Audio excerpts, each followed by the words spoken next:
Fantastic. Takuza, just help me please manage the inbox, the chat box, in case there's something we need to catch up with. Is Yolanda in the meeting? Yolanda, I need you to also help me with the chat box. So I'm going to promote you so you can also be able to interact with the chat box.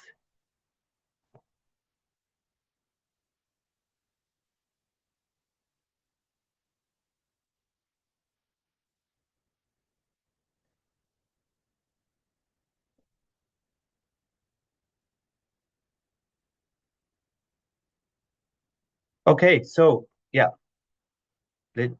my video working. I hope you're all able to see me. The participants can't respond, but Taku and Maureen, you guys can respond for me so that I'm just sure that everyone can see and hear me. Yes, we can see you, Mr. Mills. Fantastic. So good morning, everyone. Thank you so much for tuning in and being part of our Thrive talk. It honestly, I think, means a lot for us to see so many of us here, especially at such a critical time, I think, for our sector. And it hasn't been an easy time. Over the last couple of months, we've been dealing with so much, the impact of the funding cuts. People have had to make tough decisions, tough conversations have had to be had, shifting priorities, and just trying to stay afloat in what have become such uncertain times. And I think just as we were starting to adjust to this new reality, we found ourselves having to make sense of something else that could again significantly shape our work going forward, this PVO Amendment Act. We know that there are a lot of questions, there are a lot of concerns, and there are also a lot of fears as well. And for us, that's why we thought it was important to have this conversation at this stage. The act was passed just last Friday, and we're still digesting it ourselves. I think everyone is still coming to terms with it. We didn't want to wait until everything was perfectly clear before engaging. I think for us, we felt the sooner we start talking, the better positioned we'll be to navigate what lies ahead, working together as the sector. So when we saw the act, I think what stood out for us and what we believe is worth holding on to is that the preamble to the act recognizes the important role NGOs play in helping Zimbabwe achieve its development goals. I think this recognition really matters. And what we're hoping for is that that is the spirit in which the act is applied and governed as we go forward.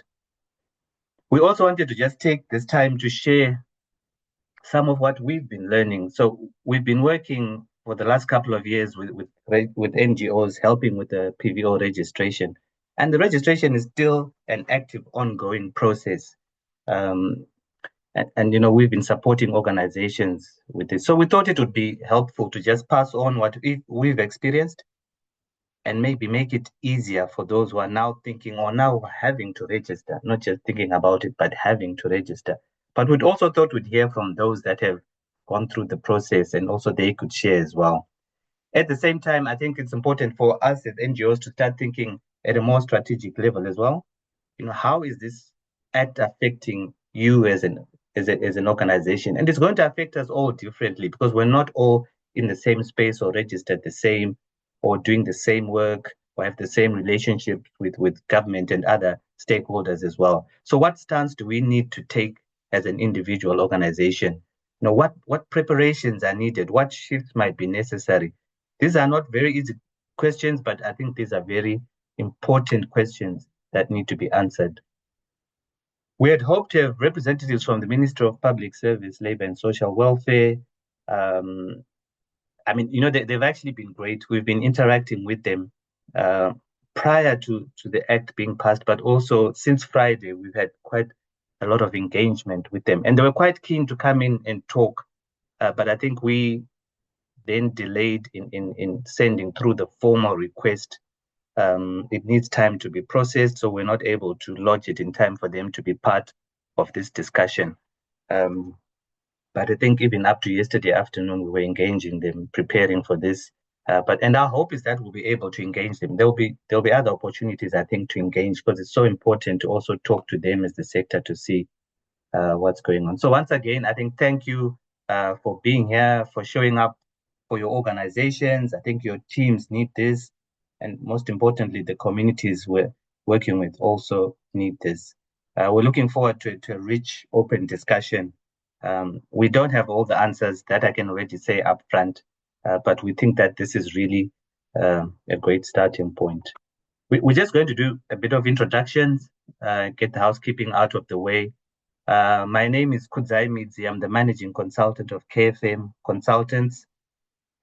My assumption is that everyone knows who KFM is, but I know that's not always true. So maybe just a bit about us. As a firm, we've been working with the nonprofit sector for over 20 years now. We've worked across the region, and we like to look at it as we've been working alongside NGOs, helping them to strengthen their foundations so they can focus on what really matters, which is impacting the lives and driving change in our communities. Our work is grounded in the belief that we need a strong, well-governed, and sustainable sector and organizations because these are so essential for real development to take place. So you'll see the focus of our core focus around three areas. Financial management, just making sure that we're not only compliant, but also we manage our resources strategically as organizations. We work around governance, building accountable and effective leadership structures. So we do a lot of work with boards and leaders as well. And then our third pillar is around sustainability. So we're just helping organizations plan for the long term and to thrive beyond donor cycles and all these issues that we're having. Last week, we were just focusing a lot on social enterprises and how we could help organizations to ride over this funding cut that's happening. And now we've got something else to be dealing with as well. In terms of the Thrive Talks, so this is our space to bring the sector together. We want to connect, to learn, and to reflect on the issues that matter most, whether it's shifting funding dynamics, the changing of policies, or just day-to-day challenges in the non-profit management. We believe that conversations like this can spark the clarity and collaboration we need to keep on moving forward. So welcome again, everyone, and thank you for joining us. This is a Zoom webinar, so it's a little bit different from a meeting. Just a few housekeeping issues before the panelists introduce themselves. We are recording the session. So if you miss anything or want to go back and want to revisit anything that was discussed, we'll be sharing this with everyone who registered for the meeting. The Q&A is already open. You should be able to see the Q&A box there. So please, you can start typing your questions at any point. We'll try and address as many as we can during the session. If not, we will also then just respond to them afterwards and share that as well. If you want your questions to be anonymous, I think you've got that ability to make it an anonymous question. If you want it to be seen by the panelists only, it's also possible. If you want everyone to see it, please just make sure you tick that as well. At the moment, only the panelists can speak. When we go into Q&A, if you raise your hand, we'll be able to allow you to speak. So at the moment, if you can use the chat box for any contributions that you have, just let us know your thoughts. I think people are telling us where they're joining from as well. So it's important as well. So the audios and videos will only be on for the panelists. So you don't get stressed with background noise as well. All right. I think we can now go ahead with the introductions. Chiedza, would you like to introduce yourself first?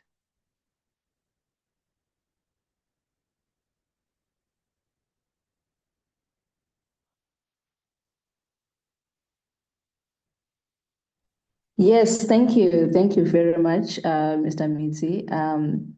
First of all, let me just thank you as KFM for having me and for hosting this. My name is Chiedza Mlingwa. I am a research specialist, a development practitioner, and a policy analyst, and I'm very much passionate, about issues that have to do with good governance, human rights promotion and protection, and civic space. Civic space is really just the strengthening and defense of civic space. Is something that is close to my heart, and I'm really glad and honored to be a part of this platform. Fantastic. Thank you, Chiedza. I know you've been working on this for many years. I've seen you on many platforms. discussing the PVO Amendment Bill at the time, and now it's an act, so it'll be great to get your insights in this. Maureen? Good morning, everybody. My name is Maureen Segauke. It's very good to be amongst family and friends of the nonprofit sector, some of whom we were with last week, so I feel at home. I am a governance and sustainability consultant with KFM, and I think my interest coming into this meeting or this Thrive Talk is to then unpack the governance elements that we have to be looking at that as a result of the PVO Amendment Bill, but also how do we, if we can at all, sustain ourselves given the Act in its current form. So yeah, that's a bit about me. Looking forward to engaging. Fantastic. Taku, apologies, you were not on the flyer, but you're still a very important panelist and speaker today. Please go ahead and introduce yourself. All right. Hello, everyone. My name is Takudwa Kadozora. I'm a financial management consultant with KFM. And mainly, my interest is in the registration of PVO, which I've been involved in the past few months or so. Yeah. Fantastic. Thank you so much. I'll be moderating. I've got Yolanda. You want to introduce yourself briefly? Yolanda will be assisting me in monitoring the chat box. Yes, thank you, Mr. Gay. Hi everyone, my name is Yolanda Mshikawawiri, and as Mr. K mentioned, I'll be assisting him technically through this webinar, and I am also looking forward to the discussions that we are going to be having. Fantastic. Yolanda is very important. Sometimes I get technically challenged, so it's vital that she's by my right hand. Thanks, Yolanda. All right, let's get into it. Cheza, you want to take it away with your presentation? Please feel free to share your slide. All right, I am currently facing some technical difficulties with projecting it, but I will engage the team. I'm sure it can be shared with everybody immediately after this.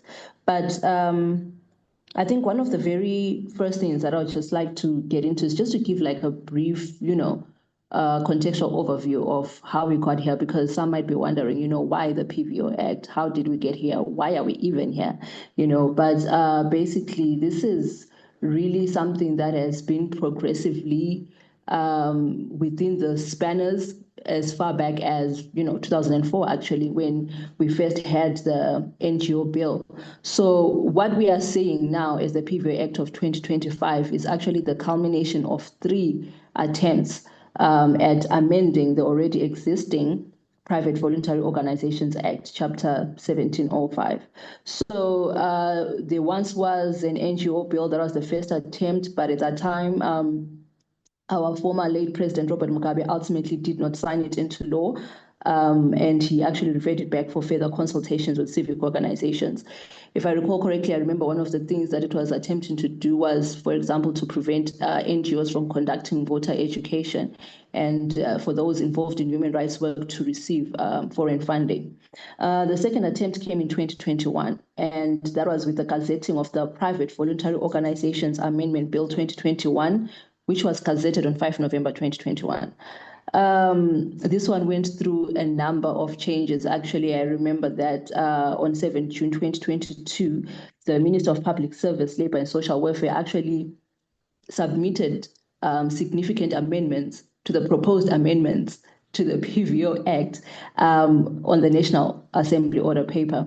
And these proposed amendments were then presented to the National Assembly on 26 July 2022, and they were adopted pretty much without much debate to the clauses. But, CSOs really did, proceed to submit a number of several written and oral submissions, basically just voicing their concerns around the Act. And fast forward to 2023, as we all know, it was an election year for us. Ultimately, he did not sign that bill.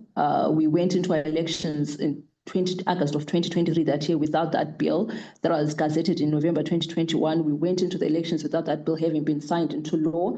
And, the old parliament, the 9th parliament, it was dissolved and the new parliament came in. And in Zimbabwe, what happens is that when laws that were not signed by the president at the time of the dissolution of parliament, those laws are then typically nullified, and the new parliament upon its election can then choose to reintroduce them, but they would essentially have to come back as a new legislation. And that's what happened with what we now have as the PVO Act 2025. It was reintroduced as a new law after the August 2023 elections, and it was gazetted on 1 March 2024. What I can now say, I just, for the purposes of time, is that it did go for public hearing. Some may not be aware. I've been seeing a lot of engagements via social media with some saying, what is this law? But it was taken to the public for public consultations between 12 to 17 May. And the Parliamentary Portfolio Committee issued a report on these public hearings in June 2024. And, they had a number of recommendations. And I'll just touch briefly on them because what is in the act now, because there are some recommendations that were made there that did not then make it into what we now have as the PVO Act 2025. So amongst those key recommendations were that the time frame, the transitional period or the time frame for registration of PVOs should be extended to at least 9 months to allow proper vetting and submission of all necessary paperwork from the PVOs. They also indicated, the Portfolio Committee also indicated that in terms of registrar, the High Court should be the highest authority instead of the registrar to allow the right to appeal and the right to a fair hearing. It also recommended that the bill should define and specify the political activities, the exact political activities that PVOs should not support. So that bill stayed through Senate on 17 October 2024. According to media reports, it reached the president's desk on 27 March 2025, upon which he had 21 days to sign it into law before it lapsed or else referred back to Parliament with reservations. And as Mr. K has highlighted in his welcome remarks, it was signed into law on Friday, 11 April 2025. So that's basically really how we got here. In terms of what is in the Act now, again, Mr. K touched on something which is basically the preamble. It captures, the spirit, the purport, the objects of the Act, what it seeks to achieve, its spirit. And again, I feel that it is encouraging to see that the preamble acknowledges the important complementary role NGOs play all spheres of public service delivery. And again, it also underscores or acknowledges government's role as well, because it is not saying that government does not have a role to play in those things, but it is saying, it acknowledges that NGOs and government can work together towards achieving these development goals. It also acknowledges government's role in establishing or in ensuring an enabling environment for PVOs. So whatever provisions are in the Act should then be able to align with the spirit that is captured within the preamble. The other thing that it does, and this is point number 2. So point number 1 is that preamble. It previously was not there. There used to be a memorandum that had these 4 outlines. Now we have new key definitions as well. We have the definition of a beneficial owner, who is defined as a person able to exert a significant or preponderant voice. So it's kind of wordy, exerting a significant or preponderant voice. And some may wonder, how do you get to have a significant or preponderant voice? The Act sort of defines that. It says you will have that if your decision is binding on issues concerning the organization's governance, or if you directly or indirectly wield 25% or more of votes in the organization's governing body. It also defines a controller as a person who, notwithstanding whatever formal arrangements an organization can have in its constitution for the control of the organization, also still exerts a significant or preponderant voice in the affairs of the organization. So ideally, this would be your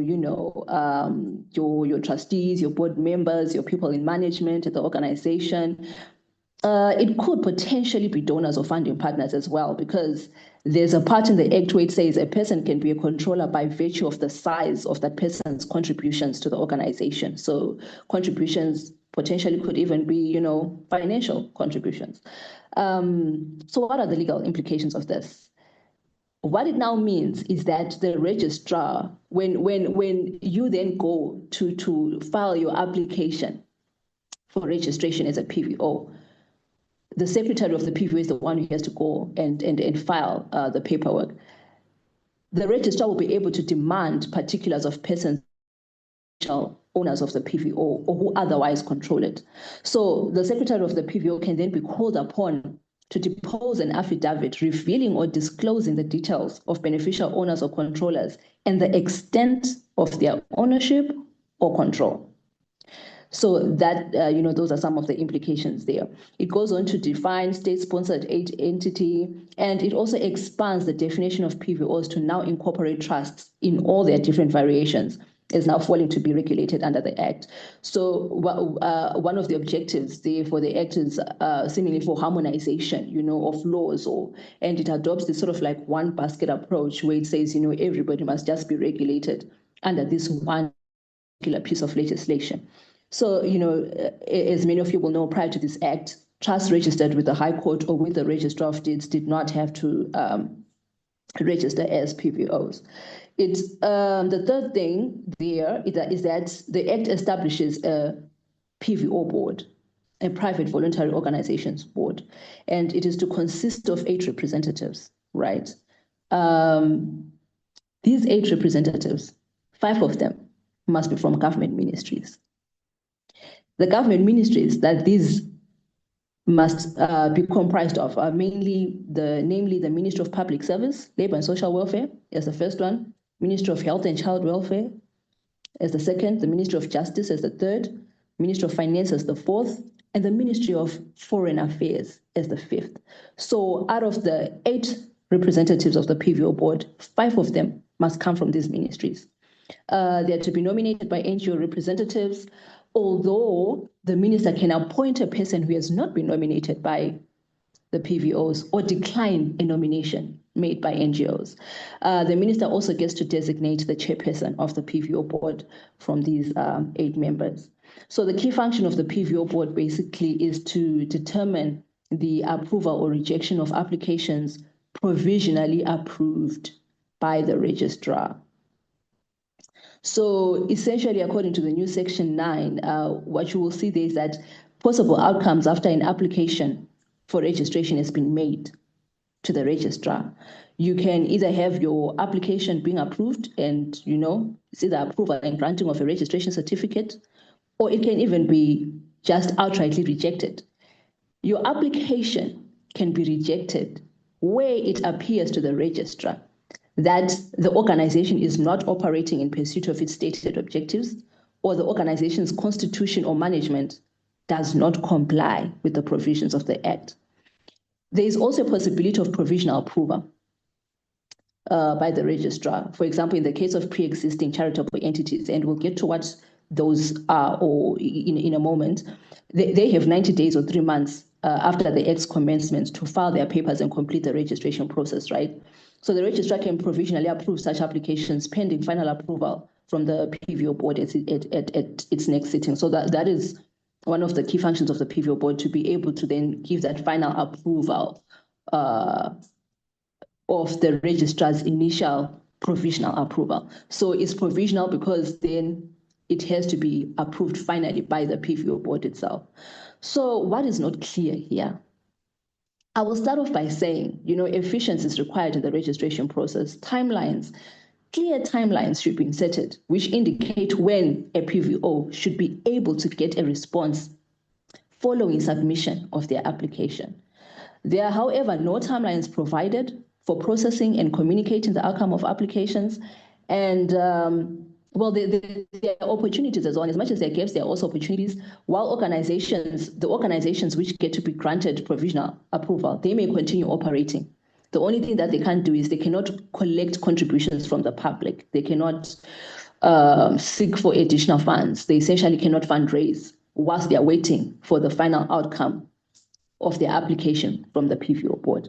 So there's no time frame within which applications may be confirmed or denied by the board. So that is what is not clear there. There's also an office of the Registrar of PVOs, and it is to reside in the Ministry responsible for social welfare. So essentially, a civil servant basically will exercise 6 functions, which include the determination of all applications for registration. The other thing that a registrar of PVOs can do, and this is an interesting one, is to promote and encourage the coordination of activities of PVOs having similar or related objectives. I must say at this point that, CSOs have argued that this has the potential of curtailing freedom of association of PVOs, but the objective here has been to say, for example, if you are NGOs, right, working on the similar or related thematic areas or objectives, then you will be encouraged. You may be encouraged. It's not mandatory, but you may face the likelihood or the possibility of being encouraged to coordinate your activities, especially if you're operating like within the same, let's say, geographical locations or areas of, you may be encouraged to coordinate your activities to sort of, to basically prevent duplication of efforts. So that is just one of the functions of the registrar there, to coordinate, to encourage PVOs with the same or related objectives to coordinate activities. The provision that has been made now for access to online registration, I think that's a good thing, because I'm pretty sure there's going to be like a bulk of applications that are coming through now that the Act has finally been passed. So, having that provision for online access, to online registration. So here, there must be a creation of a dedicated website for this purpose, and it must be active at all hours.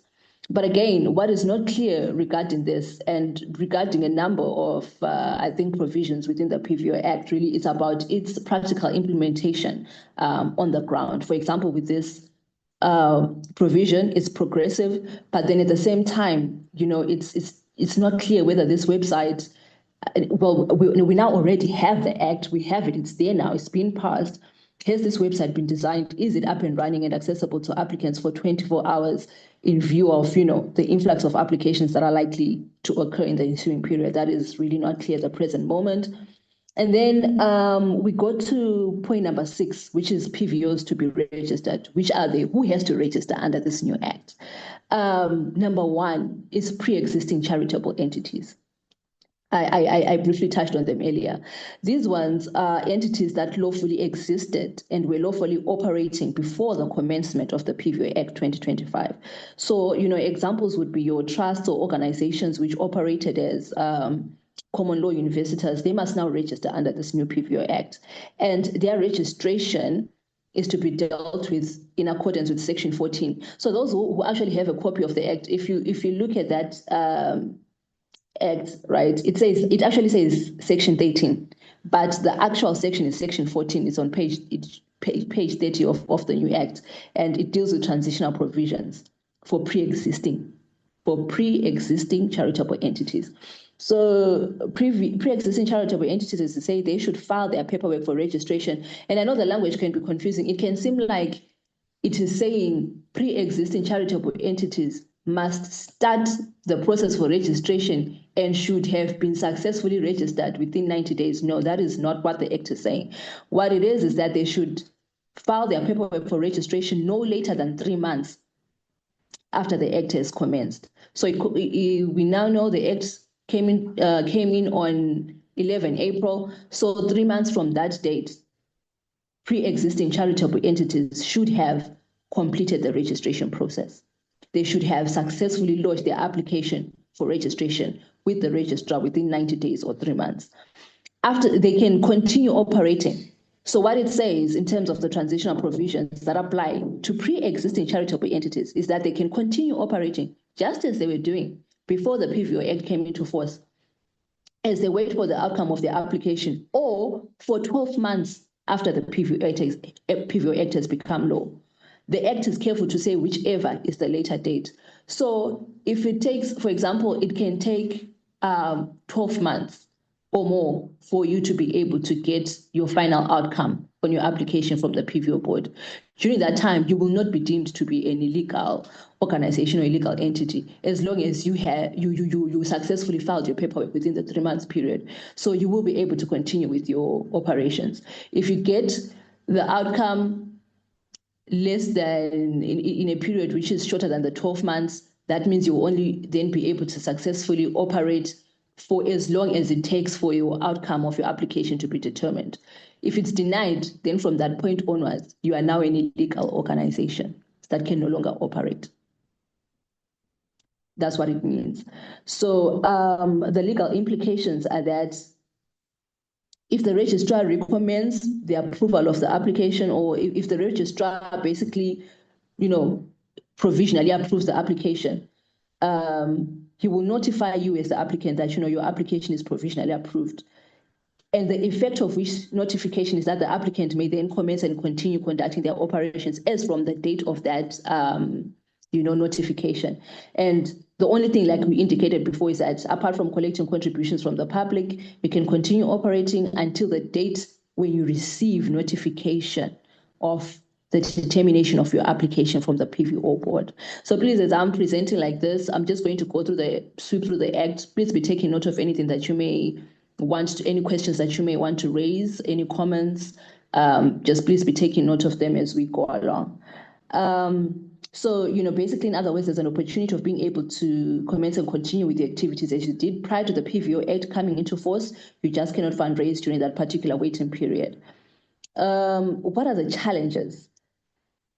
It is not clear what then would happen to an organization when it can no longer operate, for example, due to the prohibition of collecting additional funds from the public during that waiting period.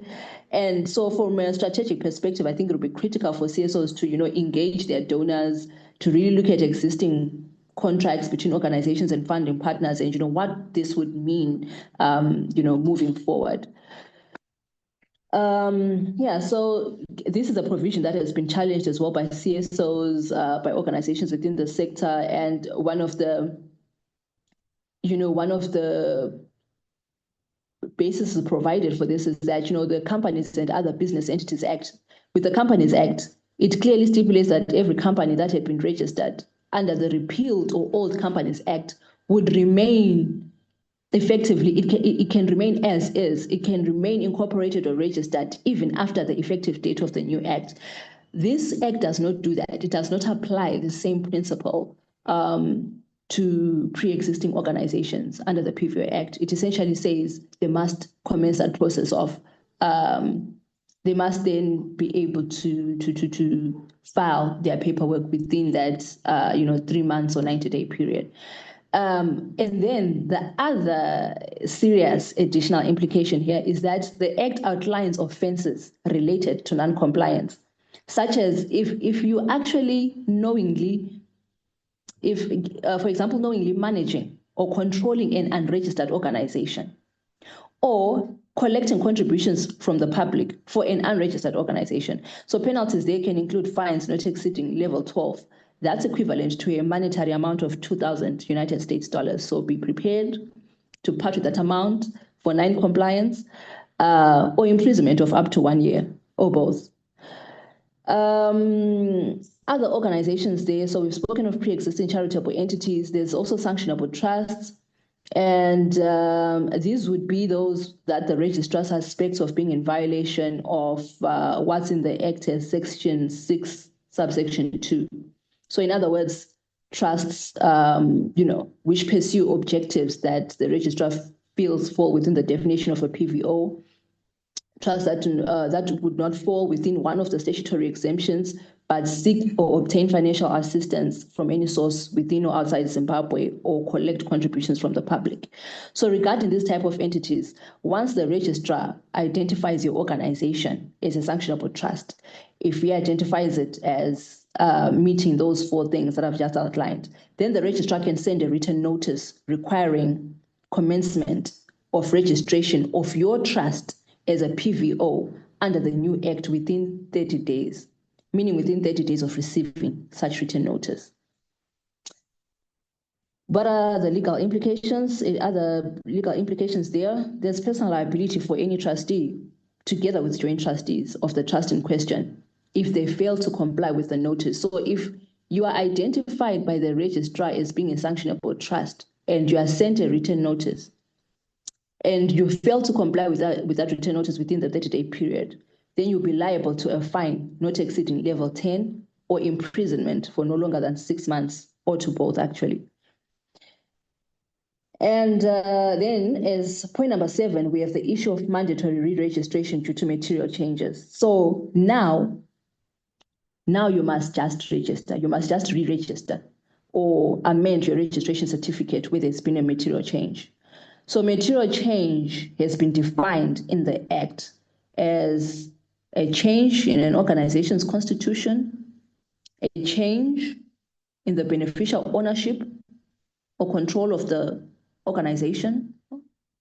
So it could be maybe your board members there, your change in the objectives of the organization, change in the territorial scope of a PVO's operation, or in the provisional transfer of a PVO's registration certificate. So where one or more of these grounds is established or exists, an application has to be done in the prescribed form. It must then be made, an application must then be done in the prescribed form to the registrar.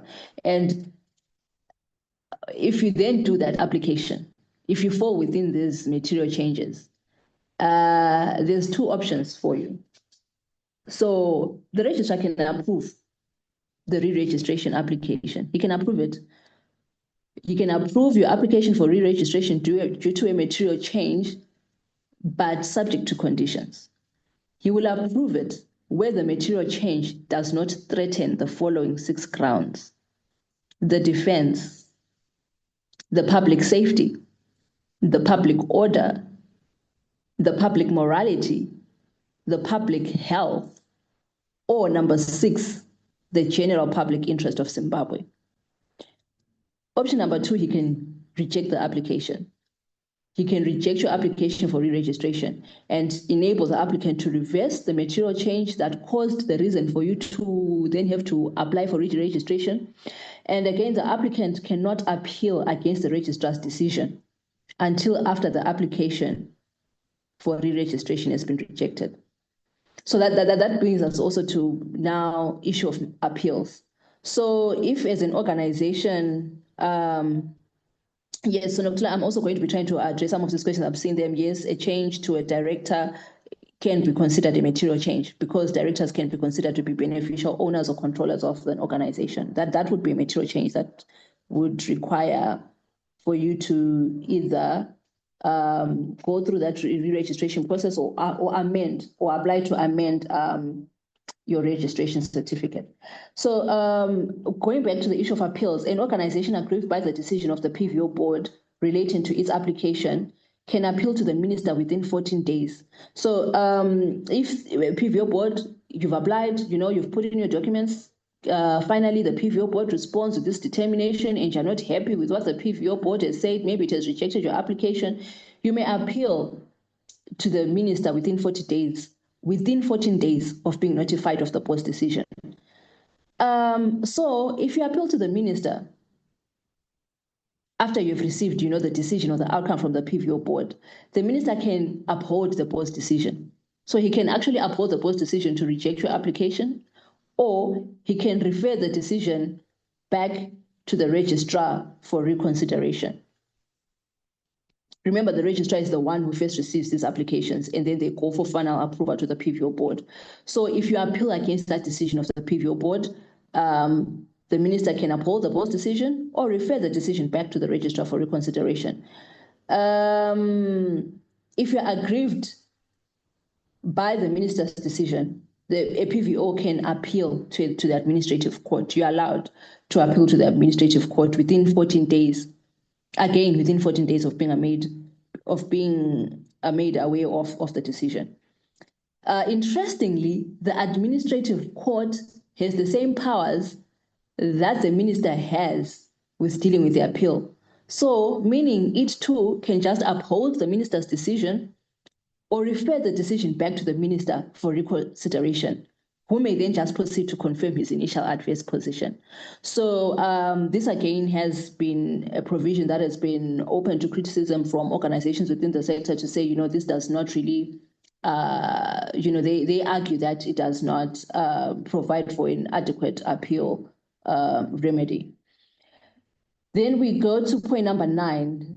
The Act now has principles that govern the conduct of PVOs. There are 11 in total.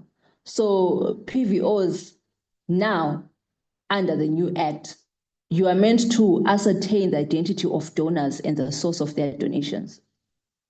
You are meant to refuse donations from illegitimate or illegal sources.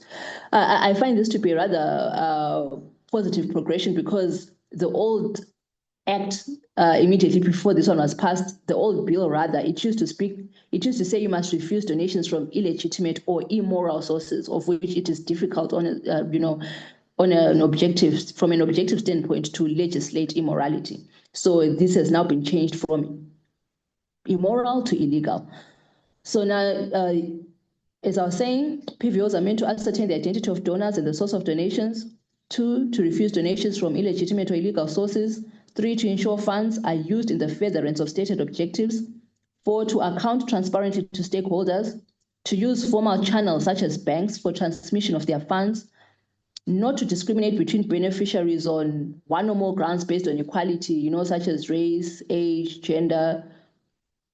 And another one here, another interesting one, is they're not meant to conduct themselves in any politically partisan manner. So this would, basically they're saying NGOs must be manifestly non-partisan. They are also meant to be sensitive to the cultural values and norms of the community in which they are operating.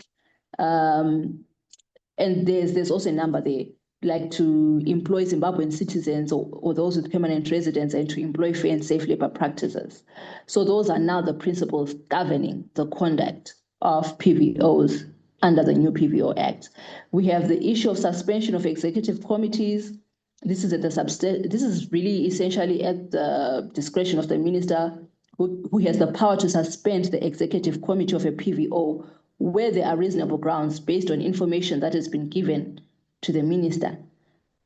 If that information results in reasonable grounds to believe that the organization is pursuing objectives contrary to those in its constitution, or that there's maladministration of the organization, or that the organization is involved in illegal activities, or where it appears there are reasonable grounds where it appears that it's in the public interest to suspend the executive committee of that PVO, then the minister has the power to suspend, and he can appoint provisional trustees. So he can appoint, these are the implications of this suspension. He can appoint provisional trustees to exercise all the powers of the substantive trustees, and who shall also exercise all the functions of the executive committee. So for example, if you have your board members being suspended in terms of this particular provision, provisional trustees will be appointed to run the affairs of your organization, and such appointment can subsequently be confirmed by the High Court. Provisional trustees, however, need the minister's approval to be able to acquire or dispose of any funds or assets of the PVO. So what the clause actually says is that where the minister has suspended any member of an executive committee and does not then revoke the suspension within 30 days, the affected board member or the affected, suspended person, the office of that person becomes vacant immediately. Where the suspension has not been revoked after 30 days, the office of that person immediately becomes vacant, and thereafter the person shall then be disqualified from being nominated as a candidate for election to any office of the organization. So basically, the implications of this is that it results in the removal of a board member of an organization before going to court. And there's the issue, my legal colleagues would argue about the alteram partem rule, the right to be heard, the hear the other side rule. That's not factored in here because the affected board member can be suspended without a hearing first, and then also be effectively unemployed and nullified from then holding any other position within the organization again, especially if that suspension is not revoked within 30 days after the minister has made it. And then maybe just to I think I've spoken quite a lot. I'll just end with the prohibition against political lobbying. In terms of this act, PVOs are prohibited from supporting or opposing any political candidate or PVOs are actually prohibited from supporting or opposing any political party or candidate, be it in a presidential or parliamentary or local government election. They are prohibited from collecting funds on behalf of a political party or candidate, or either willfully denying or actually providing assistance to a beneficiary on the basis of their political affiliation. So all of that is prohibited. Where this is breached, the PVO will be liable to a fine not exceeding level 12. And what's interesting here is that national level office bearers will be jointly liable to pay the fine in equal shares if the PVO fails to pay the imposed fine within 14 days of conviction. And if the national level office bearer fails to pay their share of the fine, because like we said, they're liable in equal shares, then they face imprisonment of up to 30 days. I think I'll end there for now in terms of the key provisions that now exist in the new PVO Act. Thanks. All right, thanks, Cheza. I hope you can see the Q&A. The questions that are there, are you able to see those? No, okay, 16, I can. Yeah, if maybe we can then just tackle those, maybe just take a minute to drink some water or something, and then we come back and tackle these. We're going to share Cheja's presentation. I think since she had problems sharing it online, so we will share that. We've got everyone's email address if you registered. So everyone in here, we have your email address, and we will use that to send. If you want it sent to a different email, please just put that in the chat box, and Yolanda will pick it up. So Cheza, when you're free, just maybe start looking at the questions. First one, where can we find the updated PVO Act to review? I know I've been asked that, and I've been sharing the amendment, but not the updated PVO. Where do we get that? Veritas is normally my go-to place. I don't know if there's anyone from Veritas, if they've already done something they can talk about. But maybe we can send that question to Chieza to respond. Or Maureen, and any one of you, if you're able to respond to that. I'm not so sure what Chieza would say from a lawmaking perspective, but I loved how you highlighted that KFM from the time the bill was enacted. We've had a couple of engagements with the ministry. So what the ministry then said is that at the moment they're in the process of coming up with an updated act. But what is out there is, yes, the amendment. And if you want to see what is changing, and they advised us that we should be able to then open the amendment, which you are talking about, with the previous alteration of the PVO Act, but there's nothing that is updated as of now, and they're hoping that it should be available even on their website as soon as possible. Yeah, so that's what I got from the ministry first, and I'm wondering from Cheza's perspective what the law then says should happen. Okay. Cheza, are you there? Are you able to unmute? Hopefully your laptop is not giving you problems. I'm back from getting my glass of water. Thank you. There'll be a lot of talking, Cheza, but don't worry, you're almost done. Maybe you can go down through the questions.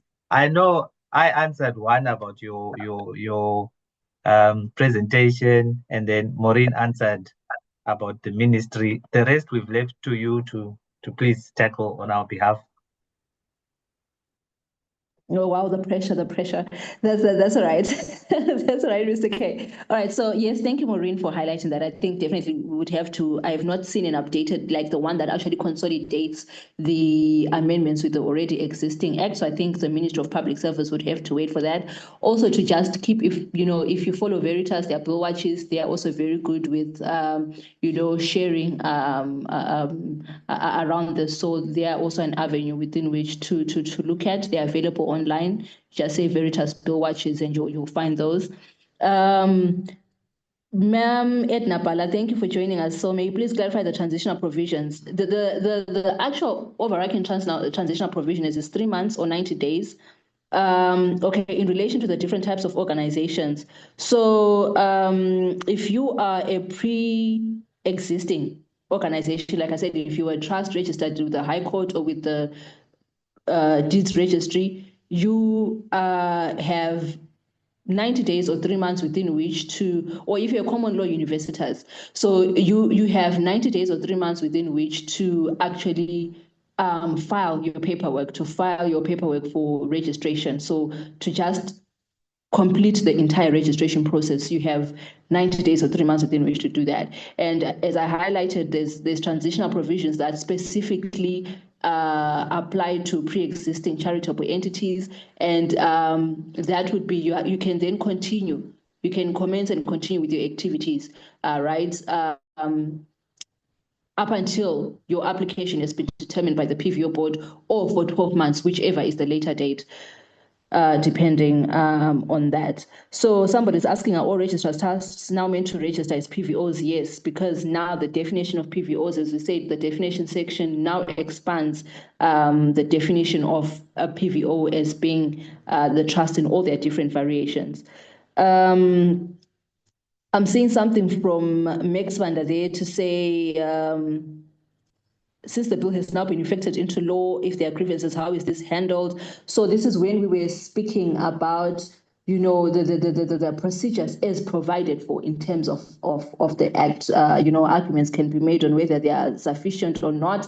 But in terms of what's stipulated here, what we can see is that you can appeal against a decision that, once you receive your outcome, for example, from the PVO board, once it comes back to you and it says, your application has been rejected, for example, you can appeal. So if you are aggrieved by a decision of the PVO board relating to anything that has to do with your application, you can appeal to the minister who's responsible for the implementation of this act. And that minister would be the Minister of Labour, Public Service and Social Welfare. You can do that within 14 days of being notified of the board's decision, right? So you must do so within the 14-day period. It gives you just 14 days of being notified of the board's decision. And like we said, the minister can then uphold the PVO board's decision, or he can refer the decision back to the registrar for reconsideration. And if you are aggrieved by the minister's decision, by whatever the minister, him or herself, has decided, a PVO can appeal to the administrative court within 14 days of being made aware of the minister's decision. And we did outline what the powers of the administrative court are in that instance.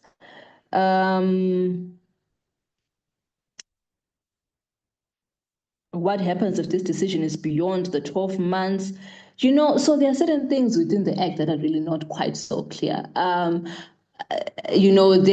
are ambiguous, ambiguous provisions, especially when it comes to this whole registration process issue. So it is really not clear if you do not receive an outcome from the PVO board after the 12 months, it's not clear if you can then continue.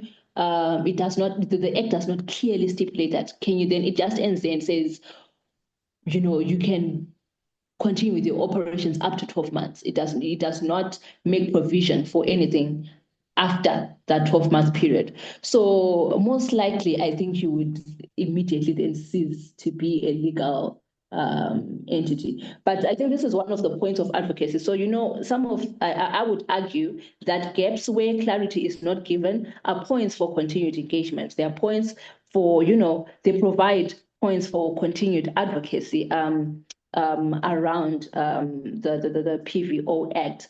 So yeah, that is just one of the things there that is not manifestly clear in terms of the PVO Act itself as it stands now. So yeah, that's why we say timelines. Efficiency is important when it comes to registration process. Clear timelines, must be streamlined regarding responses on applications for certainty. And where there's a delay, clearly, I would say if you have not yet received a determination by the 12-month period, that would count as a delay. Or if at least the Act stipulated express timelines for your response on your application, non-compliance with those stipulated timelines without any just cause should be able to, get the affected organization to appeal to the minister. And if there's no effective remedy after appeal to the minister, the affected organization should then be able to go to court. Ideally, that is what should then be able to happen. But then that's not what's provided for in the PVO Act. And I think those are just points, again, as I indicated, or avenues for continued engagement with the relevant ministry and with the relevant authorities around this act. I think some of the questions, they seem to just rephrase questions that I've already answered. Please, can you say a little more about not fundraising during the determination period? Yeah, you just cannot collect funds. You just can't. You just cannot collect additional, you cannot fundraise within that, within that window period in which you are waiting for the determination of your application. So again, it's something that, might be regarded as, how then does, it's not clear then how, if, for example, you can no longer continue with your operations due to inability to fundraise for additional funds or collect funds from the public, how then do you then, what then happens to you? What's your status? Those are some of the things that are also, again, not clear within the Act. Will all the trustees be liable, or will it just be the board chair? The trustees will be liable. Be any trustee or joint trustees of the organization will be liable if you are found to be non-compliant. I think we touched on that. So those are just some of the legal implications there for non-compliance. So you will see from the presentation that we will share to say that any trustee or joint trustees of the organization will be equally liable there. So I'm not sure, Maureen, would you happen to know about what happens if you are a regional NGO? You're mostly outside of the country and you're a regional NGO. So you're mostly outside of the country, a regional NGO, but do you have, if you have operations in Zimbabwe, if you're operating in Zimbabwe, you have offices in Zimbabwe, you definitely would have to register under the Act, I would say. Is that right, Maureen? It's true, and I'm happy that we're going to have a session from Takwe is going to talk about the registration modalities. But if you're an NGO operating with the headquarters that is outside of Zimbabwe but have operations in Zimbabwe, you are going to have we are going to be, yes, governed by the PVO Act, but your process might be distinctly quite different from that of local organizations. So I saw that question from ACMO and wanted to speak about it. But if you'd allow me, Chiedza, to also chime in when it comes to trusts, because I see a recurring question there has been, what about a family trust? What about a business trust? If I'm already registered PVO, am I supposed to re-register? And I think it's important to emphasize that there are different number of trusts under the law of under Zimbabwean law. It's important to emphasize that you've got your business trust, you've got your family trust, you've got some I don't know the term that you use here, the being a legal person. You've got some testamentary trust and all of that. But what makes a distinction on what trust or what typology of trust needs to be registered under the PVO Act is when that trust is going to carry out humanitarian activities and mobilize resources and get external support, mobilize public resources and get external support for the activities. So when we were talking to the ministry yesterday, there was a question that we asked, and she was very clear to say that, you know what, if you then choose as a business trust, I saw that question from Alan earlier, if you choose to say, you know what, we're not going to be seeking external funding, we're not going to be doing humanitarian activities, you might not need to register as a PVO. But the caveat in terms of who then should register as a trust really is about, are you going to be doing humanitarian activities within the development space, and where are you getting the resources from? And that will make sure that you then register.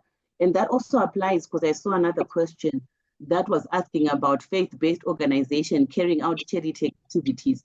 As long as you are registered, perhaps under university's common law, but you are generating or you are garnering for public funds and getting external support, the Act in its redefined version of what a PVO is then stipulates that you must register as a PVO. So I thought that was quite something that we asked the ministry and then they clarified.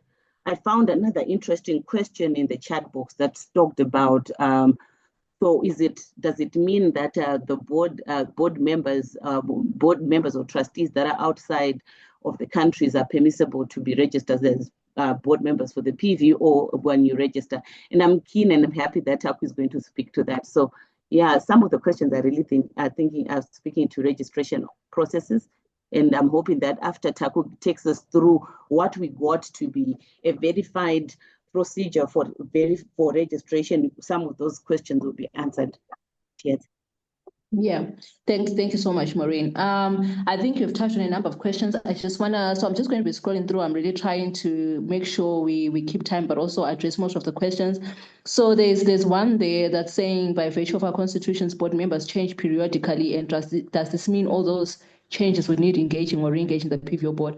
So, one of the things that I want to keep pressing upon everybody, just, LinkedIn right now, is that, just because the PVO Act has been passed, it's not really the end of the world. I do believe that, and I will say that there's still rooms for continuous engagement, that it is right when you say engaging or re-engaging the PVO board, but not so much there. So I would believe that, the ministry would be able to, I don't want to speak too much on behalf of the ministry, but I think there's a possibility that, they'll be able to be more, flexible when it comes to that, especially in respect of changes with regard to the beneficial ownership of a PVO, especially when it comes to trust, because that's where you have trust changing board members on an annual basis. So I think there's leeway there for possibly you might have to do just a notification. You just might have to, you may be allowed to do a notification to say, well, this has been done, instead of having to go through an entire re-registration process or amending re-registration certificate. But what is clear in the Act is that where it's non-negotiable, if your material change, like I indicated, has got adverse consequences for the defense, for the public safety, for the public order, for the public morality, for the public health or general public interest of Zimbabwe, a notification alone will not suffice. So I think for that instance, in those grounds that I stated, a notification alone will not suffice. You have to go through the whole process. But for this one, where board members change annually, I'm pretty sure it should. It's only reasonable to assume that a notification will suffice in that particular instance. Yes. There was I think there's another recurring question around. So does it mean that PVOs, may you clarify if already registered PVOs need to register? And I think it's important to say that exactly like what you're saying, if you already got your PVO status before the enactment of this new law, you don't necessarily need to register unless there are material changes to what your PVO registration status was at the time of registration and what the PVO Act in the current state calls for. But otherwise, they assured us that if you already had a PVO registration status and there are no material changes, it's continue with the work that you do unless there are material changes. Okay, thank you for that, Maureen. Somebody else is asking, what now distinguishes a PVO and a trust formally registered at the deeds office? Well, there's now no distinction. That trusts now fall within the definition of a PVO as in accordance with the new definition section of the PVO Act 2025 in its current form as it now exists. So yeah, some of the questions there are just really, I think they have been answered. What are those papers required to have a complete registration? Just in brief, Taku confirmed that you will be touching on those. I think you will refer to that, if I'm correct. Yes, Chair. I'll present on that. Okay, so some of the questions I don't want to preempt presentations that are still upcoming, but yeah, will this mean organizations will now need an external audit conducted? I think from Mr. Chet's perspective, we should be prepared for increased scrutiny in that regard. I'm seeing Francis Barron. Thank you for joining in. What is the legal consequences on ambiguous provisions versus penalizations to CSOs? So really, I'm not sure if what we can say there, I think, Baron, is that if you are aggrieved with any decision, you should then be able to immediately fall to the legal recourse that is made available in terms of the Act, because obviously, if there's anything that says, okay, so you are within breach of non-compliance, for example, if it's non-compliance that is being alleged, and all those, whatever decision is made by the PVO board or by the minister that you feel aggrieved with, you just resort, there's a legal recourse there that is made available in terms of which you can then just fall back on. Sheza, we Yes. want to maybe get Taku to start. Maybe if you just touch on fundraising. I'm seeing people asking, Yes. does that mean we can't fundraise until the 90-day submission? What I suggest, if you answer that, then we'll get Taku to do his presentation while you look over the questions, and at the end, just give you time Yes. to answer Yes, back. I think that would help. Yeah. Okay, thank you, Mr. Clay. Yeah, so according to the Act, yes, you cannot register within that window period. You cannot fundraise, within the window period during which you'll be waiting for the final outcome or the final determination of your registration application from the PVO board. You just cannot. So that's why I was saying that from a strategic perspective, there needs to really be that, because again, there's that ambiguity to say, okay, what then happens to existing contracts? Others would have, others may have signed fund agreements, donor agreements with partners prior to the Act, and you're expecting a second tranche or a third tranche.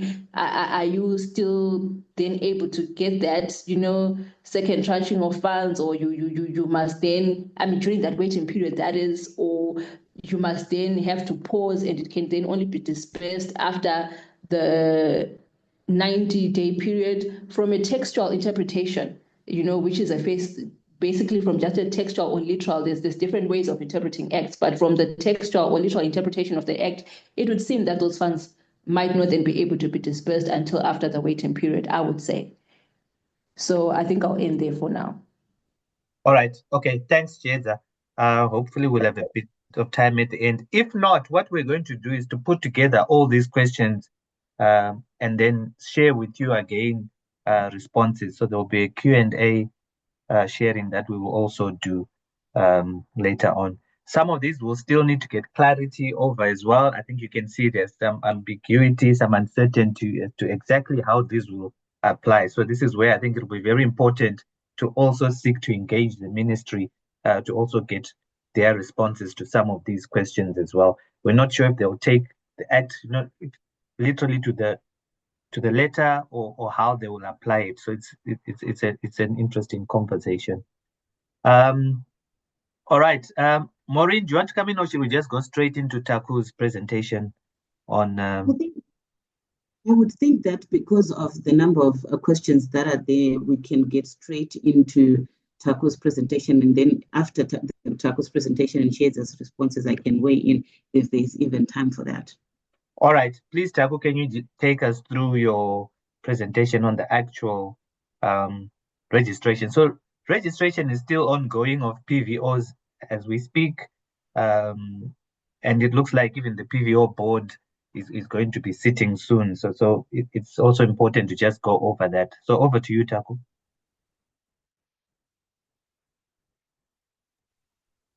Yeah, thank you, Mr. Mead.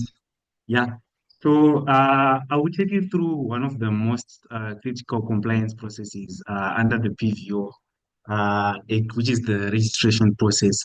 So, as many of you are aware, and is highlighted in the previous presentation, the regulatory environment has shifted significantly following the enactment of the 2024 amendments. So what it means, what was optional for some of the organizations that were doing charitable work is now a legal requirement. So for almost every organization in the sector. So this presentation is going to break down the registration processes into key stages. And the goal is just to equip you with an understanding of not just the steps involved, but also the expectations that must be considered when undertaking the registration process. So the first stage in the registration process is the preparation of the registration itself. So in the preparation, you need to determine whether your organization is eligible to register as a PVO according to the PVO Act. So I think in the previous presentation, the definition of a PVO was given, and it involves every organization that is conducting charitable work, welfare, or for developmental purpose. So once you determine eligibility, of which most organizations in the NPO sector are eligible, the next step is then to convene an executive committee meeting where a form is made to either form a PVO or to transform an existing organization into a PVO. So some of these resolutions might have been made earlier. So it is then important to extract only the part where the resolution was made to then decide that the organization wants to become a PBO. So after that has been done, there are a list of documents that needs to be put together. So those documents include a profile of executive committee members, and they must be at least 7. So you can have more than 7, but the minimum number you can have is 7. And if you decide to have more than 7, the number of executive members should be an odd number, not an even number for voting purposes. Then those executive committee members should have police clearance certificates, which are not older than 3 months.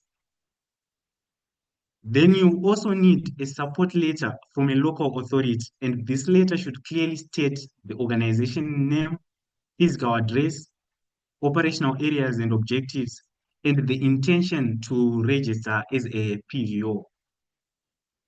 So it's important that you ensure that in the preparation stage, you have all these documents in place. And one critical thing also to take note of is around the executive committee. So you should ensure that the members of the executive committee meet the demographic requirements, and also they should not be related, and they should be a reflection of some gender balance of some sort. So after you have done the preparation, you then move on to the second stage, which is submission of the initial documents. So once you finalize all your documents in stage 1, the next step is to lodge your application by submitting these documents. So you start by determining the district social welfare, that is jurisdiction in your operation area. So this is the office where you submit your prepared documents from stage 1. So when you're submitting those documents, you should ensure that they are complete and all required paperwork is there, because there might be delays if your documents are not complete. So from there, you will be assigned a district officer who will be your main point of contact throughout the registration process. So this officer is going to guide you through the subsequent stages that will follow after you have submitted your documents. So once you have submitted your documents, the officer will then call you, and at most, is indicated by the ministry, should be 2 days. Then they will give you templates. So once your documents have been accepted, you will be provided templates. And there are 3 main important templates that they will provide you with. So you've got your PVO Form 1, then you've got your PVO Form 2, then you've got your constitution template. So the constitution template will guide the structure and content of your government document. So this is where you then put your objectives. So it will come directly from the ministry. Then these forms they must also be completed in 3 copies. And when you complete the PVO2 form, so this form is for advertisement because you need to publish your intent to register as a PVO in the local in the newspaper. So where you be using the PVO2 form to make the publication. So once you have received the application forms and you have completed them, the next stage then is to submit the forms. So after the 21-day objection period, following the publication of your notice, because when you publish your intent to register as a PVO, there might be objections to it. So there's a 21-day waiting period. So once the 21 day is passed, you then submit the proof of your advertisement to the district officer, and you will need to submit it in 3 copies, as I had highlighted before. Then along with that, you also submit your completed PVO1 form in 3 copies again, and your finalized constitution that meets all the requirements is set out by the district office. So what's important here is to ensure that the objectives are clear and they are according to the Act. So it's also important to be in communication with the officer because they will be the one that will be guiding you through the process of completing the form. Then once you have submitted your application, you then move on to stage 5, which will involve interviews and the report that will be produced by the office.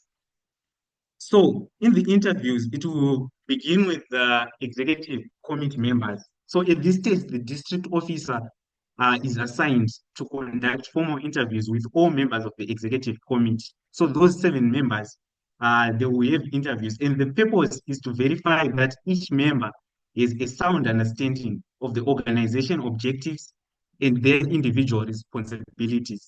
So in that preparation stage where you're going to have a meeting with the executive members, it's very important to be clear on the objectives and their individual responsibilities, because in stage 5, they're then going to have interviews on that.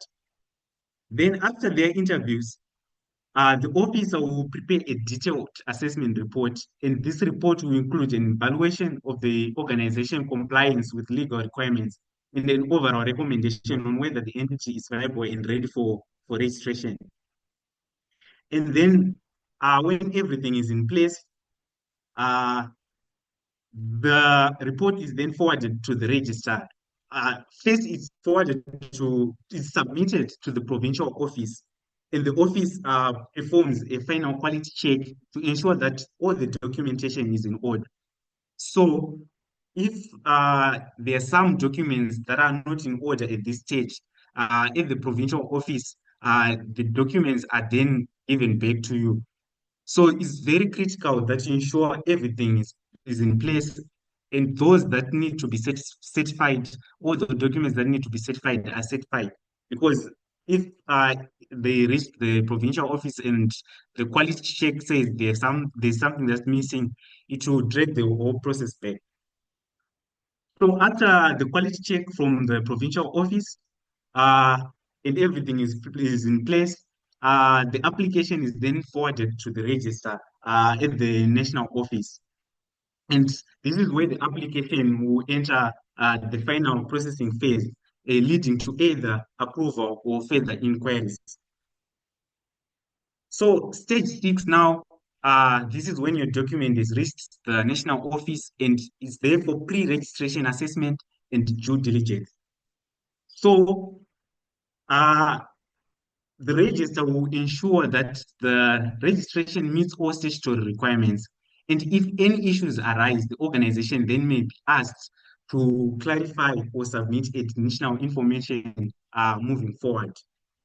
So at this stage, the scrutiny of your application by the registrar to make sure that before consideration by the PVO board, if there's anything that needs to be corrected, it will be corrected at this stage.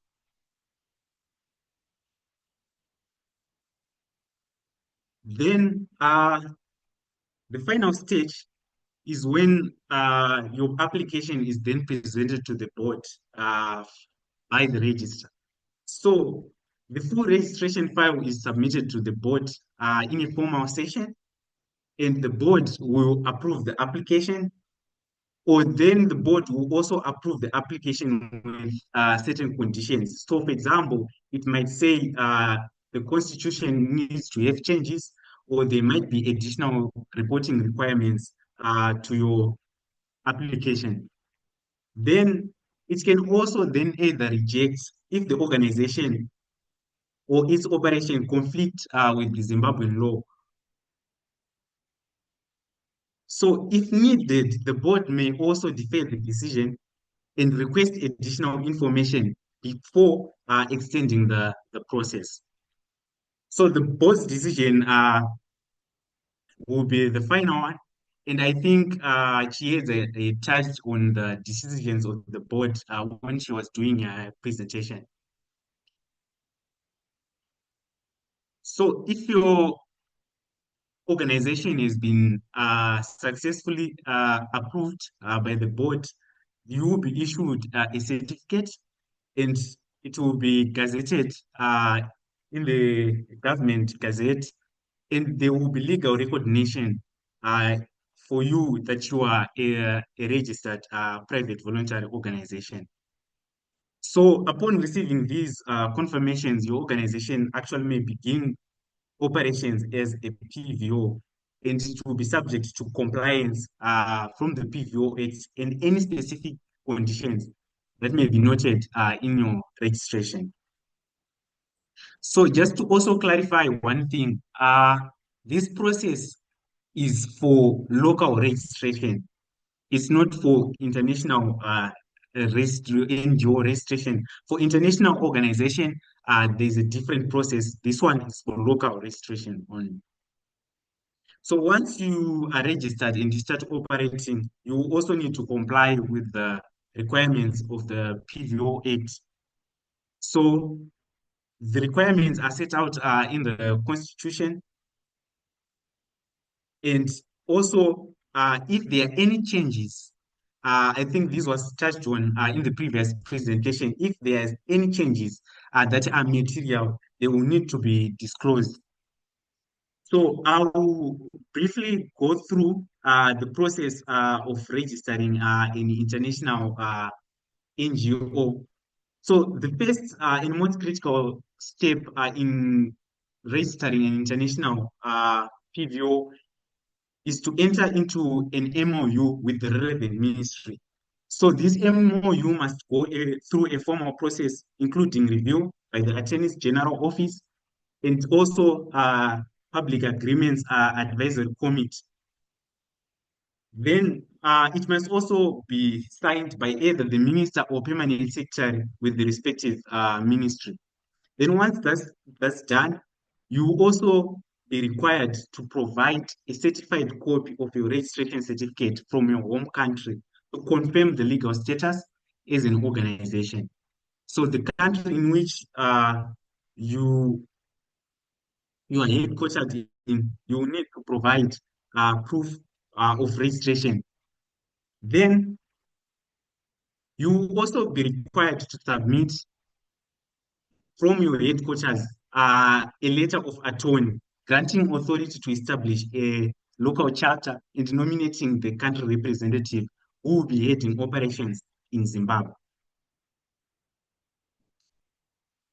Then step number 4, you also need to submit an organizational structure that shows the reporting lines and governance arrangement at your head office.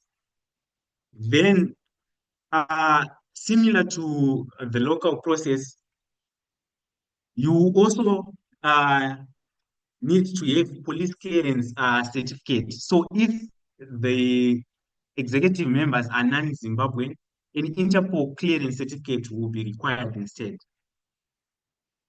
You also need to attach a detailed CV representative, highlighting their qualification and also their leadership experience.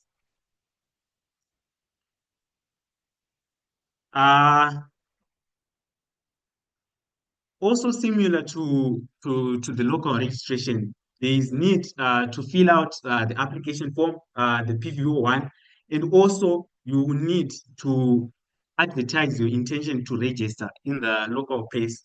And so this also allows for public objections in line with the law.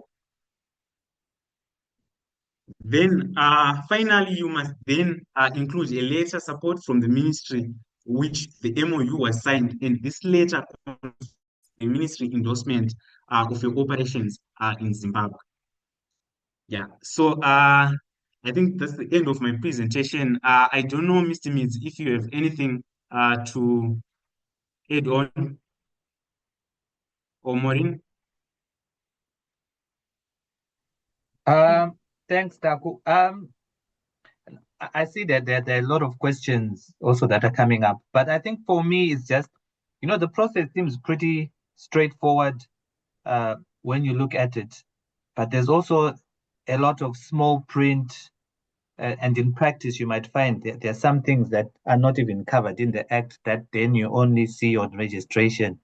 What I've found is it becomes so important to then work closely with the officer that you are dealing with. So like what Taku was saying, even, when you're putting together your executive committee, we can't have same surnames, husband and wife can't be there. They take a look. There's no specification as to gender balance and stuff, but they then take a look at it as well. They look at the age, so even the fact that your executive committee must be Zimbabweans, I think that's also a critical thing as well. They look at your name, you need to go. So through each process, my advice is be working with the officer and be getting them to help you, because you might find if you just go ahead and do everything, you would then face challenges later on. So it's critical because there are some of that unwritten rules that I think also become very important for you to just make sure you're covering. So words like foundation, trust, union, association in your name, you might find they don't allow. So you need to be also clear about that as well. What else did I find? Yeah, I think that's what I'll just add at the moment. And maybe we can take a look at some of the questions. I've been answering some of the questions that were being asked around the registration. Yeah. Also, your executive committee members, should also be available for interviews. I think that's also critical to also just put across. Yeah. Thank you for that contribution, Mr. Meads. Yeah, I wanted to speak to what you just ended on, to say, because there was a question earlier to ask about, so can board members sit who are not Zimbabwean or who are not resident in Zimbabwe be part of your board? So obviously registration must be for local organizations, is open for Zimbabweans. But then when we asked to say, what if the Zimbabwean is resident in the UK? The answer that we got in terms of being practical was the fact that if that person can come to Zimbabwe and get cleared and be available for what you call it, and be available for police clearance, and has got proof of residence in Zimbabwe, then the person who's Zimbabwean sitting on the board could. So you'd find that these are the nuances that might not be so clear in the Act, but when you do engage with your DSD officials, they will be able to clarify. I saw a question, Taku, that from Tsuro was asking about, and if the application starts at district level, what about networks that operate nationally? And I think we had a question, we started this question yesterday when we interacted with the ministry officials, and they said, what determines which district you approach is your address of registration. So you might be Maureen Sigauke Trust, with a register who operates in maybe 8 provinces of the country, but if my address of registration reads Guero, I might need to go to a district that falls within that jurisdiction. So it's mostly determined by your head office and your address that is linked there. What else did I want to speak to? I think one of the things that came out yesterday was that the moment your registration, you have your registration, you've submitted your application, you will be given a reference ID which you can use at any point to follow up with the ministry. And they made it clear, and at the time when we were there, people were calling asking about their reference about where the progress was with regards to the application. But I found that to be enlightening, to say once your application is in the pipeline, you then are able to do follow-ups with the relevant ministry, especially through your designated officer at district level to check on your progress. I'm wondering what else is there, Taco? Maybe while you are looking, Maureen, there's a question there. Will banks be regulated in account opening or transactions for NGOs? Well, I mean, I don't know if there's clarity in that, but no, I would expect that banks will follow their normal procedures in account opening. What the PVO Act does give the government room to do is to then carry out audits or inspections of the NGO. So they can ask for your records, even from yourselves. So I would assume that would even cover your transactions and your bank statement already. Has the PVO board already been constituted? So my understanding is there's a sitting sometime towards month end, but I don't know, Maureen, in your interactions, did you discuss this? Yeah. So we asked, so apparently the PVO, we knew that the PVO board was supposed to sit on the 7th of April, which is 4 days before the promulgation of the new act. And the new act changes the composition of the PVO board. So our question was, when is the board sitting? Tentatively, they're saying April 28. And then the question was, so is it going to be the same constitution, which in the previous act provision would have been 10 members from the 10 PVO organizations from 10 provinces, plus 5 ministerial representatives, plus the registrar. And when we asked this, the person who interfaced with then said that it's most likely, and they were not clear, but they were creating packs for 8 people using the provisions of the new act. So that's again a moving piece, and we asked them that they clarify this so that they can double back and tell us what then is the actual position. But they were, from a practical perspective, preparing for 8 PVO representatives instead of the 10, according to the previous PVO Act provisions. Yeah.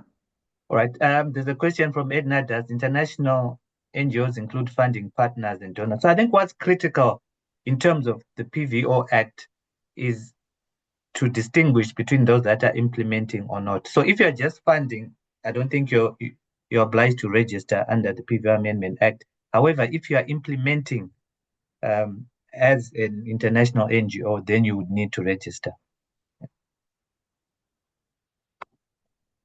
Okay.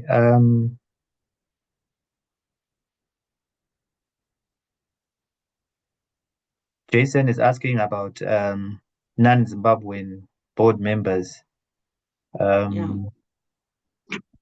So, I mean, to follow the ING process, you need to have headquarters outside of Zimbabwe. So it means you wouldn't be, registered as a local NGO.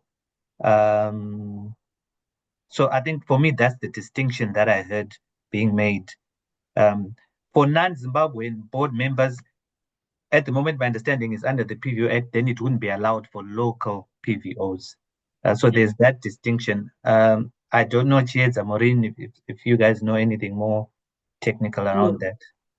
No, I think it's exactly as you put it. Yeah, yeah. Can lawyers receive funding for cases from international organizations? Do we know, Chiedza? Is Chiedza back? We don't know. Sorry, Mr. K, what was the question? Can lawyers receive funding for cases from international organizations? By lawyers, are we referring to law-based organizations? Maybe we might need to distinguish, isn't it? Because we do have those organizations registered as NGOs that are providing legal services. I don't know if there's a distinction between a law firm, if it gets money from international organizations to represent someone, what does that mean?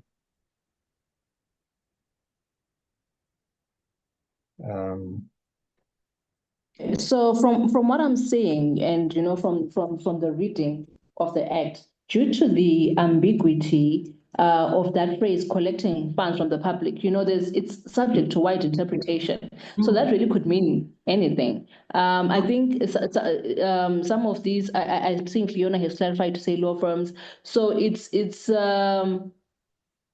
if there's also that to say if you are receiving funds from within or outside Zimbabwe, there's also that part where the act makes reference to that, to say if you are, you could then be designated as a sanctionable trust that would then have to register, or if you are collecting funds from the public, which is not clear what that would mean. It could be crowdfunding, it could be those GoFundMes that you can't do anymore, it could be getting funds from, what is being described, like in this particular instance, that might then be sanctioned if it's, during the period within which you're waiting for an outcome after having submitted your application. So there's that lack of certainty on certain areas. It's not very clear, I would say, from the Act specifically as it stands now. All right, thanks for that. Should all the organizations registered under PVO Act have a board? Yes. So in essence, you would need, and they call it an executive committee. So you'd need to have that in place. And I think, as Taku said, minimum of 7 members are needed. What about consultancy companies registered under the Companies Act, Maureen? No. So I think the questions that keep on coming necessitate that we emphasize on who should register under the PVO Act. You should register under the PVO Act if you are a trust that has the intention to carry out charitable activities, and you are mobilizing public funds, and you are garnering or getting external support. So those 3 conditions would then be the ones that determine whether you are registering as a PVO Act. So if you're a consultancy firm like KFM, as we are, we're not doing charity work, we're not mobilizing external funds, perhaps we're also not getting public funds. We're generating income through our business undertakings and service provision. So that would mean that we don't need to register as a PVO Act, under the PVO Act. Could I? Okay. I saw another question. There's one.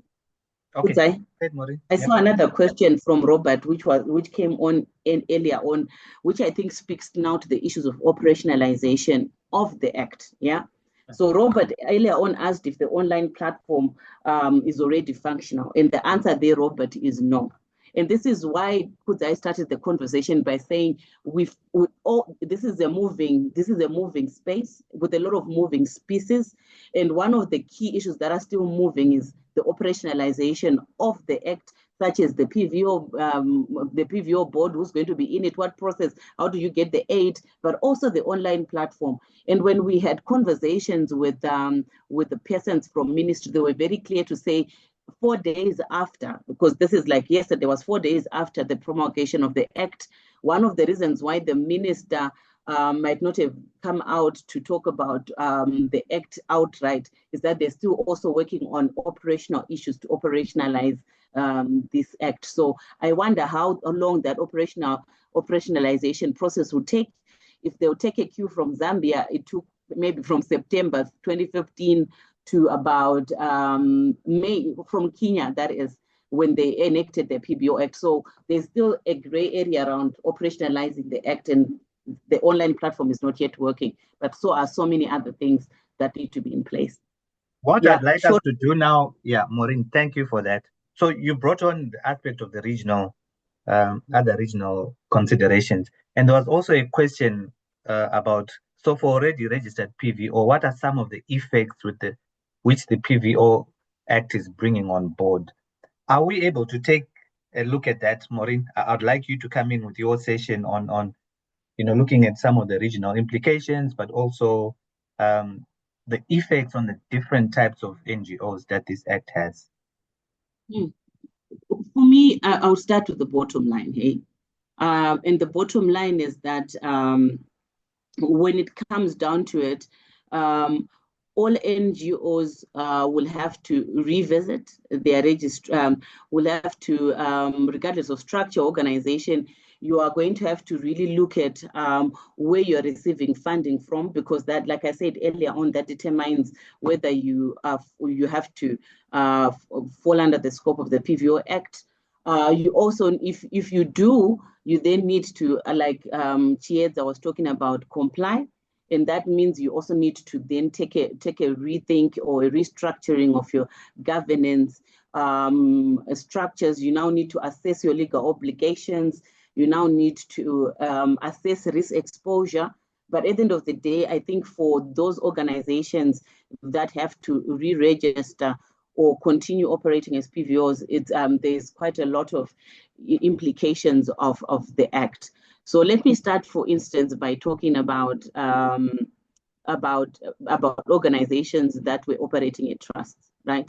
So the first thing the trusts need to do is to now check your board composition, for instance, because they now need to be informed on the liability that falls on them, so much that they need to make a decision on whether they want to carry on serving as the board, which could I say is called the executive committee within the PVO Act. So you need to have those discussions as a trust to say, do we want to, if we want to morph, what is the implication to the board members? And people should really be allowed to make that decision.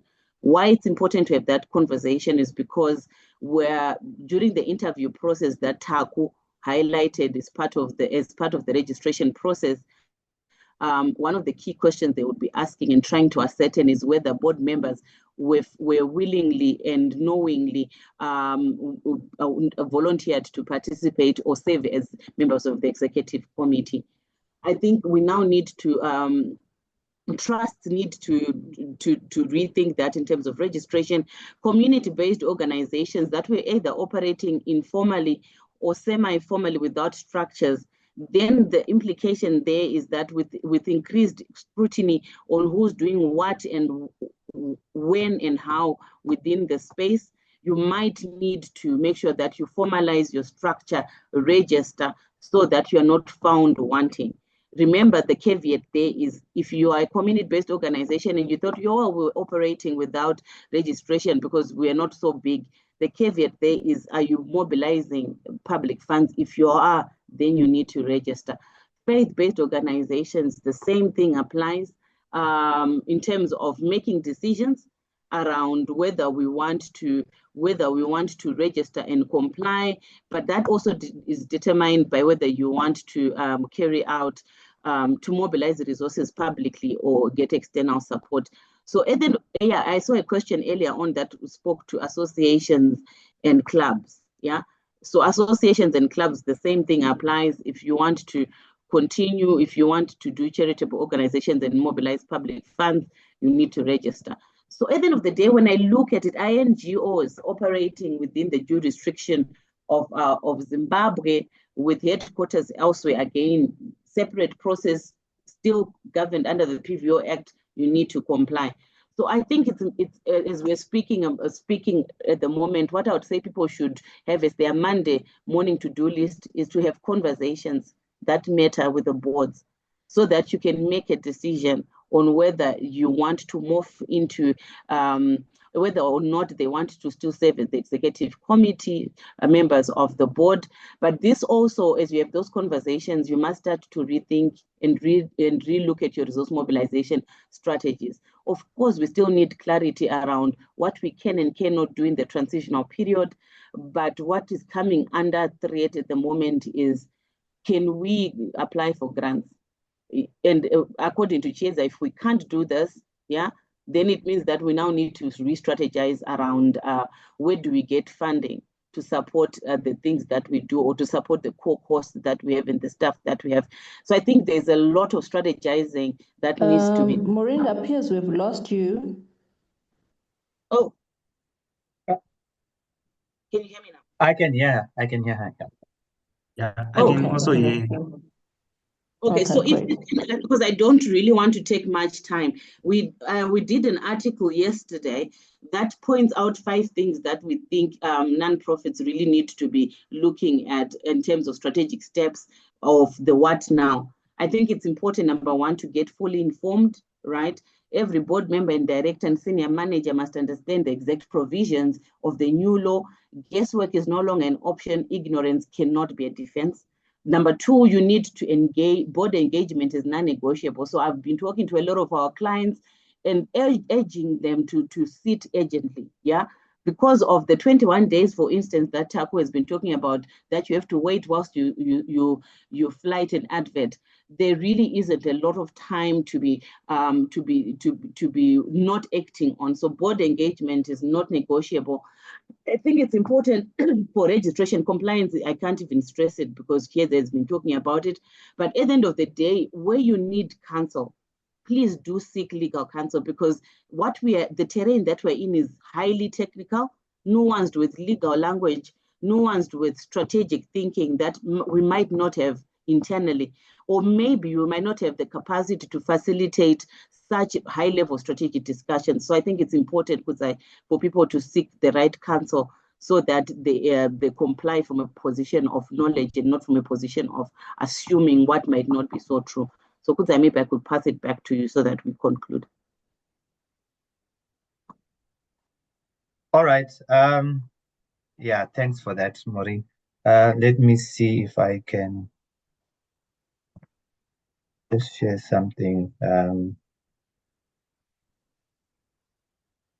I just want to touch on what you were going on about, Maureen. So I'm hoping that the slide is showing. So we're running out of time now, but I think it's also important to just share what it is how we can help as KFM in this process as well. And I think Maureen was talking just now about the need for strategy and brainstorming sessions. So I think we're available. We can clarify the focus, how you should go ahead with this as well, coming up with some work plans and action plans as well. We can help with your readiness assessment, so we're able to take a look at your governance structures. There's so many implications. So when you hear you must have that 7-member executive committee, what does it mean? What happens to your current board? The board in the trust. What happens to your structures? You might find even the documents. There's a template that is used for constitution, but it seems to apply maybe for membership organizations. What does that mean for you? It becomes critical as well. We can help you just make sure you are ready for registration. We can help you with putting together all your documents as well, the forms, supporting documents, the local authority letters as well, going through the PVO Act, developing your timelines. We can also help liaising with the authorities as well. So essentially how we work with organizations we're working with, we ask for a point person in their team, who then works with a point person in our team, and then we work together. There are so many back and forths that we've seen that are necessary to go to the ministry and to the district offices, and this can be quite frustrating as well. So we've been able to support in responding to follow-ups, inquiries, and then just engaging people. But also what becomes very critical now for me is post-registration support. We must look beyond the registration process. What are the risks that you now face as a registered PVO? And can the government come in, carry out an inspection, and you fail?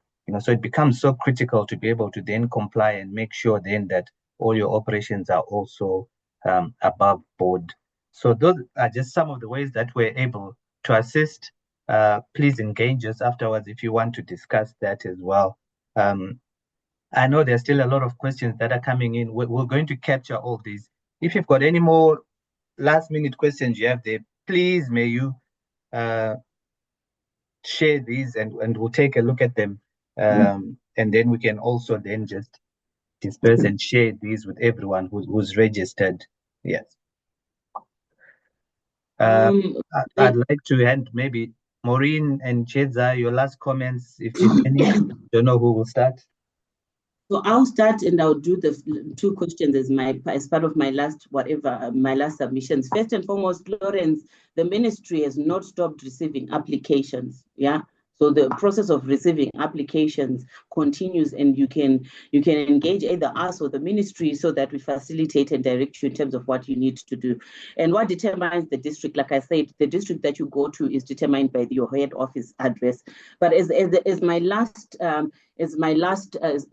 submissions, I think very difficult times call for unity within the sector. And it's very important that we prioritize sharing information, of course, that has been fact-checked, but at the same time, share information in a timely manner that allows us to, that allows us to be able to prepare and act accordingly. So I'm hoping that we shall continue being on the lookout of FM spaces, but also other spaces within which these discussions are being made. And we also then share freely the information that we have. As KFM, I wrote a response earlier on. One thing that we are doing as of yesterday, we said we're going to share with the ministry a formal request for them to, join on a similar or special Thrive talk so that you can hear from the horse's mouth and share questions and direct them accordingly. And they say they were very willing for this to happen. So please do look out on our social media spaces where you will know when and if this is going to happen. But I know that there's willingness to do this. But otherwise, these are very difficult times. We need to think unusually. We need to act unusually. But at the same time, we need to act as a united front. And governance matters. At the moment, governance really matters. Your board matters. Conversations at that level really matter. Thank you, Maureen. Chedza, any closing remarks? I will keep mine brief, just to say thank you to everybody, who logged in. And, also, I think my closing remarks would really be around, first of all, the first point of call is comply. The second is, continued engagement. I think there's room. I will keep saying this, that it is not, I know as people were waiting for this act to finally be passed, as we're going through this process, there might have been those sentiments that made me felt to say, oh, this is doomsday for NGOs. I do not believe that it is. There's really those platforms for continued engagement remain, for continued dialogue remain. So I would say, this is not the end of the road just because the act has been passed. And, just to applaud everybody out there who is still, there've been a lot of challenges. I mean, there's, with the year beginning and, the executive orders and all that, but, people have been soldiering through and still going on with their work. I would say one of the things that would also be important during this particular time, it's adaptability. You need, I think, what's going to be really important is to be able to see how you can adapt your programming to fit into the current, operational environment, that now exists. And solidarity as well, increased solidarity is really going to be important moving forward, between everybody, just within the space, everybody who's contributing in whichever way, form, shape or form around this. Yeah, those will be my closing remarks for now. Thanks. Thank you, Chedza. Chedza is an activist, so I'm very happy that you didn't go into your activist mode for today. Thank you so much. Maureen, I know you've spoken your last remarks, but please come back and just respond to this one about how does this affect all the work you've been doing with social enterprises. I saw Sheila from CABS on the call. I don't know if she's still here. Should she now worry that all that stuff we've been talking about is now obsolete? What does it mean? Oh my God, I was looking at that question. I'm like, what are you doing, Tafazo? Are you wanting to open a Pandora's box? But of course, yeah, I love the fact that you've been plugging into the various Thrive session. I think the one that you're referring to, we're talking about alternatives. And in there, we outlined a number of alternatives that could a nonprofit needed to look at for sustainability, given the shrinking funding space and the January 24 events. Yeah. So you'd find that, for instance, under the PVO Act, grant proposals, whether it's to philanthropic organization or to multilateral, bilateral organizations, is directly under threat here because of the clauses that restrict or put a caveat to whether you can mobilize resources and seek external funding from there. But interestingly, Sheila, so that you go away as a KEBS representative and think about the social enterprise training that we had yesterday. Social enterprise, in my reading and in my discussion with some person who was in the due diligence section of the social development of the DSD department, was saying social enterprise amounts to you generating your own income. So that means that is one of the many what you call it alternatives that we're looking at. That's one of the most viable, what you call it, alternatives. But of course, it comes with its caveats, because you can't really sustain an organization based on income generation. And also, most of us might not have been anchored or positioned to generate our own income, but that still is an avenue. In terms of the Act does not change the fact that if you are a charitable organization registered as a PVO, you can generate your own income as long as there's proof that you use the income generated within your what you call it, within your charitable activities. But you're right, Tafadzwa, that, like I said, governance is under spotlight, but we're going to have to rethink and re-look at what resource mobilization could be based on this PVO beyond. It will be an interesting discussion as a follow-up. Yeah. Thank you. Takudwa, any last comments that you might have?